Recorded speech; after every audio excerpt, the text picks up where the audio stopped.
Arrancamos el consultorio de bolsa en Mercado Abierto. Estamos en Capital Radio, tarde de lunes. Comienza el consultorio de bolsa y como es lunes está con nosotros, nos acompaña en este espacio Alberto Iturralde, analista independiente. Hola Alberto, ¿qué tal? Muy buenas tardes, bienvenido. Muy buenas tardes, fenomenal. Un día en el que están pasando muchas cosas en la bolsa, en las bolsas. Han pasado en Europa, hemos visto caídas contundentes, caídas generalizadas, pero también lo estamos viendo al otro lado del Atlántico en Estados Unidos con descensos para el Nasdaq 100, que lo hemos llegado a ver con retrocesos superiores al 4%. Ahora mismo está recortando en torno al 3,70. Y no es solo en los índices de renta variable donde estamos viendo este mal tono, porque es particularmente llamativo también el desplome del Bitcoin esta jornada, una caída de más del 16%. ¿Qué análisis hace de lo que está ocurriendo, Alberto? Sí, le vamos a dedicar un tiempo especial al Bitcoin, pero antes, y mirando el mercado en general, haciendo referencia a esas caídas en Estados Unidos, yo este mediodía he publicado un tuit en el que hacía figurar los 4 gráficos probablemente de los índices más importantes en el mundo. Estamos hablando del DAX, etcétera. He dejado fuera el Eurostoxx, que también es muy importante, pero en Europa el DAX es uno de los más importantes y aparte los 3 más importantes de Estados Unidos, estos sí, Dow Jones, SP500 y Nasdaq. ¿Por qué? Porque está habiendo una sobrereacción a las caídas en el mercado americano. Hace 2-3 semanas, Laura se hacía eco de unas declaraciones de Jim Cramer que nos decía que aquella sesión, el día que Laura Blanco nos ponía el tweet, había sido para Jim Cramer la peor en muchos años. Y yo explicaba que eso era una exageración absoluta y que el mercado americano había sabido caer mucho más en los últimos años y que era una apreciación muy subjetiva o muy sobreactuada por parte del señor Jim Cramer. Y explicaba por qué en el tiempo el mercado americano tenía que caer más, aunque de manera puntual en aquellas fechas probablemente veríamos un rebote. Ese rebote, hasta la semana pasada, yo explicaba que todavía no había indicios de que fuera a terminar y a partir ya del martes efectivamente se fue girando a la baja y pudimos más o menos anticiparlo o por lo menos decirlo a tiempo para que nuestros seguidores se giraran en su posición hacia el lado bajista. ¿Qué pasa ahora? El mercado sigue con pinta de caer y aunque realmente esté generándose una sobreexpectación con respecto a las caídas del mercado, si vamos, por ejemplo, al Nasdaq, de entrada, primero vamos a hacer una comparación con el DAX Etra. En Sí. el DAX Etra, el mercado ya se ha colocado, el índice DAX Etra, ya se ha colocado por debajo claramente de los máximos que marcó justo antes de comenzar la crisis del coronavirus.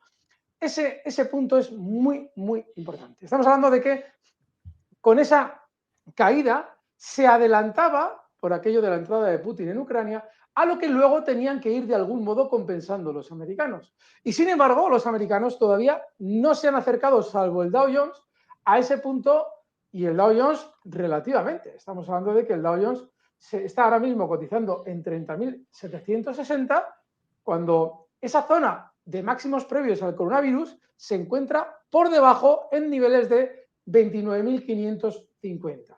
De manera que para de algún modo equipararse, cosa que históricamente siempre ha hecho el Dow Jones con respecto al DAX, etcétera, todavía tendría mucha más caída comparativa que la que probablemente haga Europa. De manera que, ojo, con pensar que hay un grandísimo, que sí lo hay, un grandísimo sentimiento negativo, pero una claudicación probablemente no se ha producido todavía.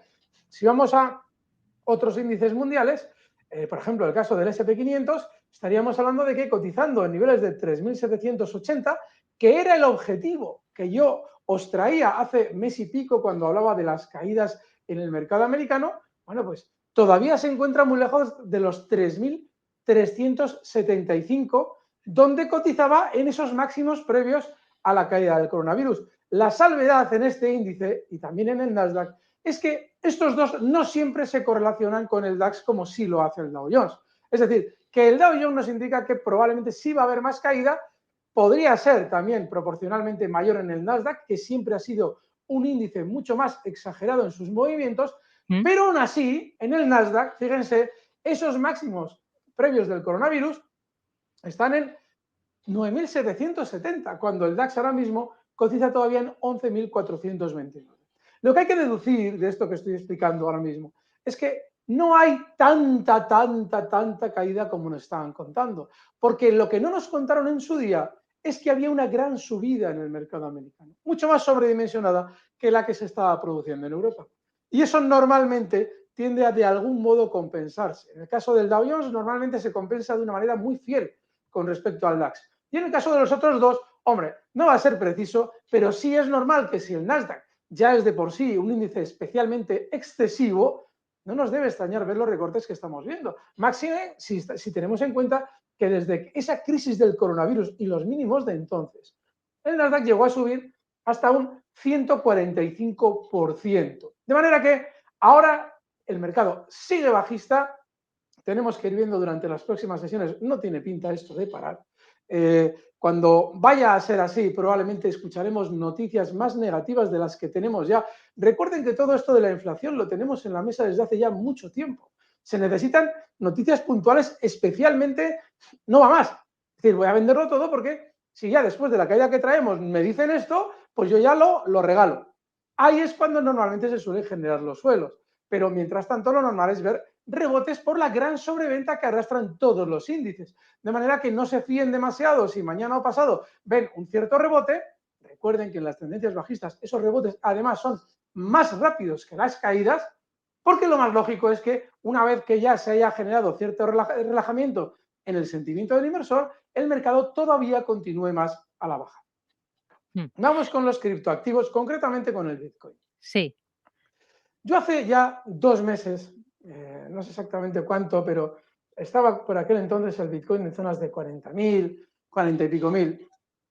Les expliqué algo que era muy importante y sobre todo incidí en que gráficamente había muchos visos para considerar, muchos indicios en el Bitcoin, gráficos para considerar que la caída iba a ser de órdago.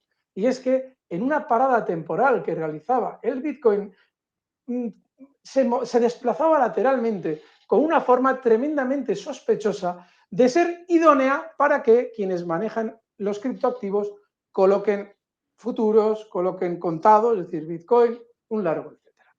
Y les explicaba la historia de cómo cotiza el Bitcoin desde hace X años. No recuerdo exactamente cuándo Goldman Sachs decidió hacerlo cotizar. Lo que sí sé es que puso una gran cantidad de dinero en la mesa, de la de entonces, para hacer cotizar en mercados organizados, véase, contratos por diferencia, al Bitcoin.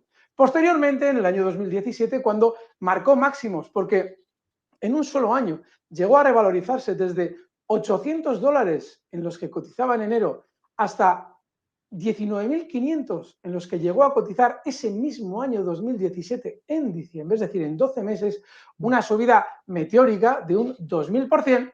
Bueno, pues en aquel momento se empezaron a negociar futuros en el mercado de Chicago sobre el Bitcoin.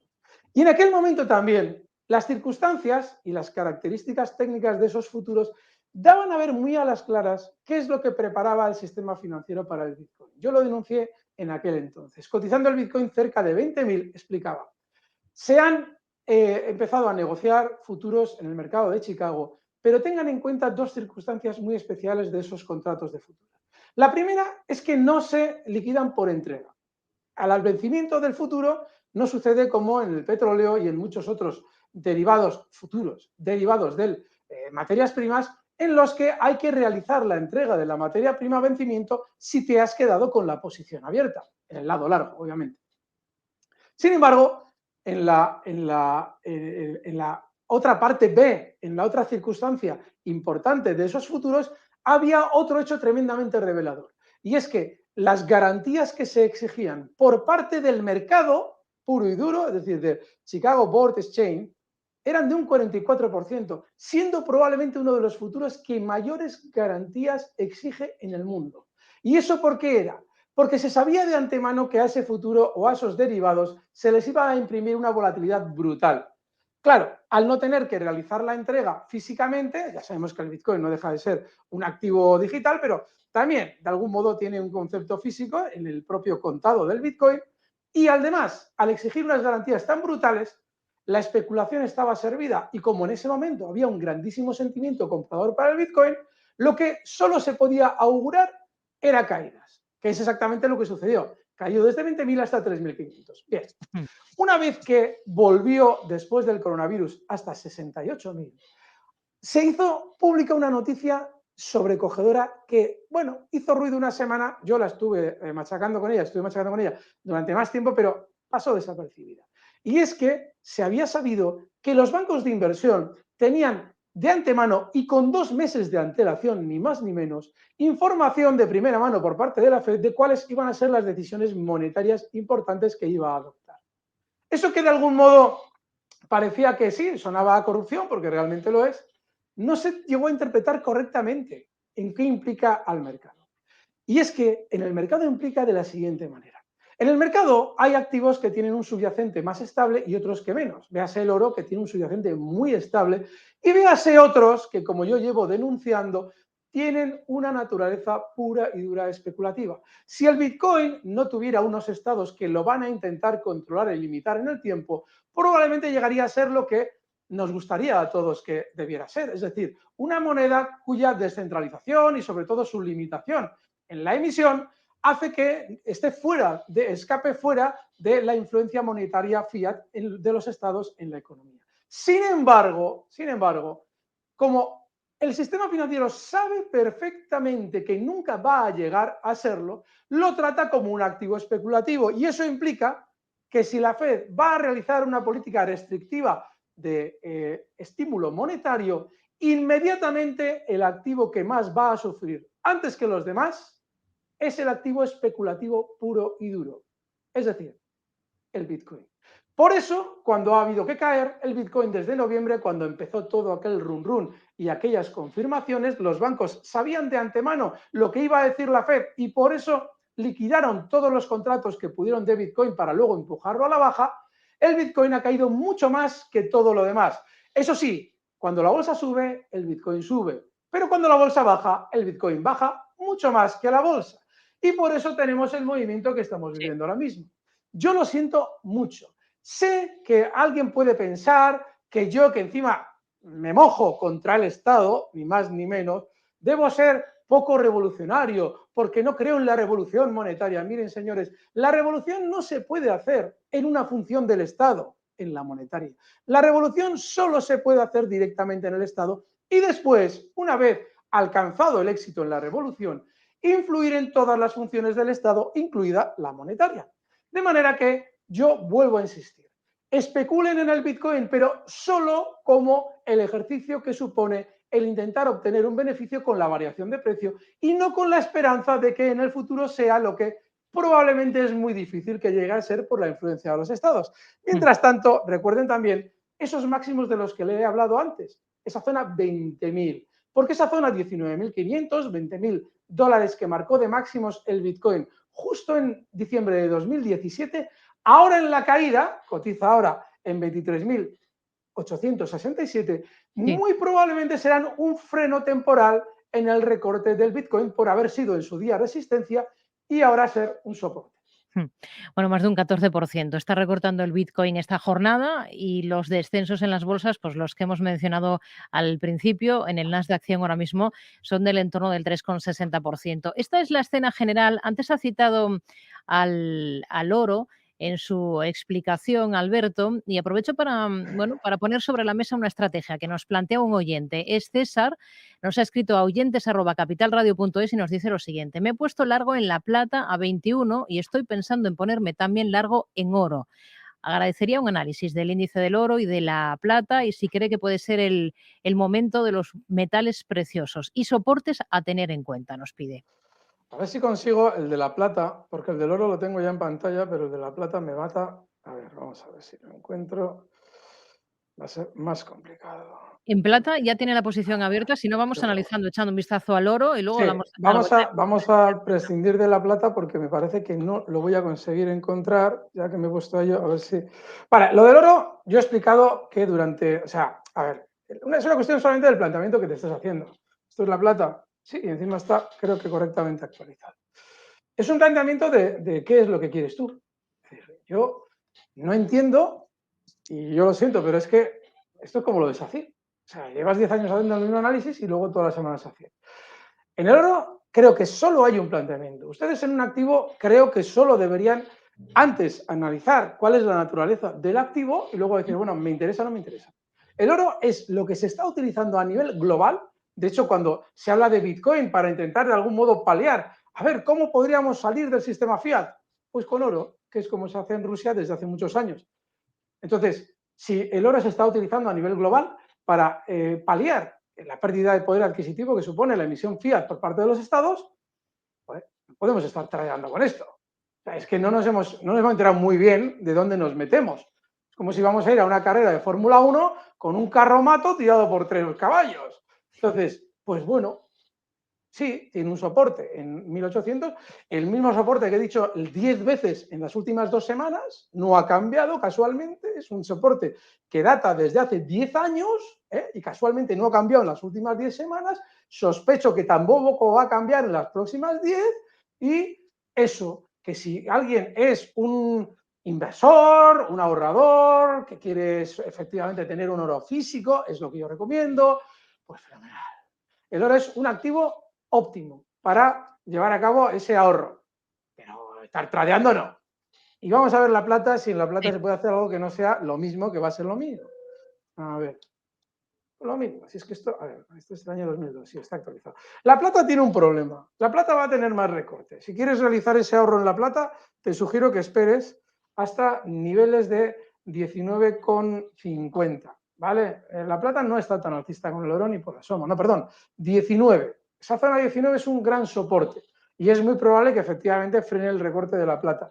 Son dos aspectos técnicos totalmente distintos. Venga, vamos con más dudas de oyentes. Aprovecho para recordar también el teléfono, que es el 91 283 33 33 y que nos pueden enviar notas de audio a través de WhatsApp en el 687 050 600. Vamos a escuchar este mensaje. Hola, muy buenas. Me gustaría que el analista me diese punto de entrada para Visa y Mastercard y si cree que era un momento de tomar posiciones en alguna de ellas. Muchas gracias, un saludo. Visa y Mastercard, para tomar posiciones de ambas en Estados Unidos. Alberto. Pues no, no están para tomar posiciones y además la razón es relativamente sencilla. Está justo, Visa, que es de la que voy a hablar ahora, está justo en un soporte. Y claramente el nivel 186,50 viene cayendo con mucha fuerza, ahora está en 194,89, todavía no ha alcanzado ese soporte y probablemente se verá durante los próximos días. Si en ese momento vemos un gran sentimiento negativo en el mercado, un especulador un tanto audaz puede decir, vale, compro en 186,50, coloco un stop en zonas de 176, hay que darle esa amplitud por la velocidad que trae y ya está, con el objetivo para rebote en 217. Pero yo es que no sugiero que se esté entrando en valores que están cayendo a machete. De hecho, la pregunta, bajo mi punto de vista, tal y como está el mercado, y habiendo ya hablado el viernes pasado y el jueves pasado de que esto ya se estaba dando la vuelta, y la pregunta de comprar esto o comprar lo otro, cuando todo está cayendo de la mano, salvo en Agas, por poner un ejemplo, no es. No, hay que dejar que caiga todo y cuando efectivamente estén en zonas de soporte decimos, bueno, pues, hombre, esto tiene pinta de girarse o tiene pinta de hacer algo distinto a lo que viene haciendo durante estas últimas sesiones. Vamos a ver Mastercard. ¿Qué hay en Mastercard? A ver si hay algo diferente. No. Casualmente, como los otros 10.000 valores del mundo, Mastercard no está siendo diferente. El soporte en el caso de Mastercard es 308, cotiza en 330 y tiene pinta de recortar más. Con lo cual, yo sugiero que vayan orientándose. Bueno, es que si ahora me preguntan si hay que abrir cortos, también me ponen en un apuro, porque los cortos hay que haberlos abierto semana pasada. Pero sí, estamos hablando de un título Mastercard que todavía le queda.